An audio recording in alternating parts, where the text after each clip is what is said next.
যে মানুষগুলো জীবন দিয়ে গেল, যাদের মাধ্যমে আর স্বাধীনভাবে তোমার কোরআনের কথাগুলো আমরা বলতে পারি, শুনতে পারি, তাদেরকে তুমি শাহাদাতের মর্যাদা দান করো আল্লাহ।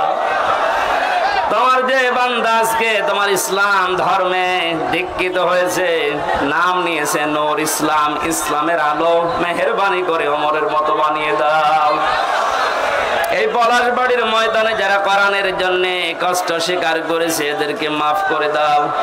আগামীতে এই মাহফিলটা কোরআনের খেদমতে, কোরআনের প্রচার প্রসারে বিশাল আকারে কবুল করো। মা বোনদেরকে মাফ করে দাও। আইলে আমার কণ্ঠের মারাত্মক ব্যথা করছে, আমার কণ্ঠটা তুমি ভিক্ষা দাও। রব্বুল আলামিন যত আলেম এখানে বসে আছে, একামতে দিনের খাদেমরা বসে আছে, এদেরকে তুমি আবু বকরের সাথে কবুল করে নাও।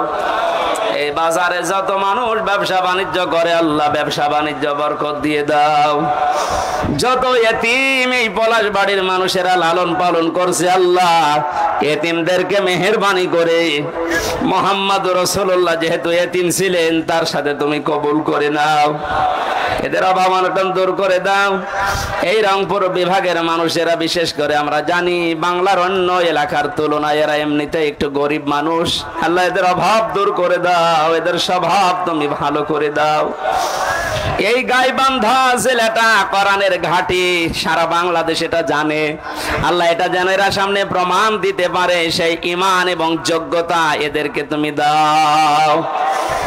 বারাকাল্লাহু লানা ওয়া লাকুম ফিল কোরআনিল আযীম।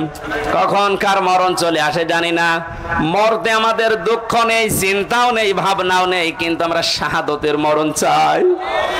কোরআনের পাখি সারাটা জীবন দোয়া করতো আল্লাহুম্মা ইন্নী আসআলুকা শাহাদাতান ফি সাবিলিক। আল্লাহ জানে তুমি তাকে শাহাদাতের মরণই দিয়েছো। আমরা সবাই মন থেকে এই দোয়া করছি আল্লাহ তুমি আমাদেরকে শাহাদাতের মরণ দিয়ে ধন্য করো। যখন এই মরণ আসবে শেষ কথা যেন আমাদের মুখ দিয়ে বের হয় লা ইলাহা ইল্লাল্লাহু মুহাম্মাদুর রাসূলুল্লাহ।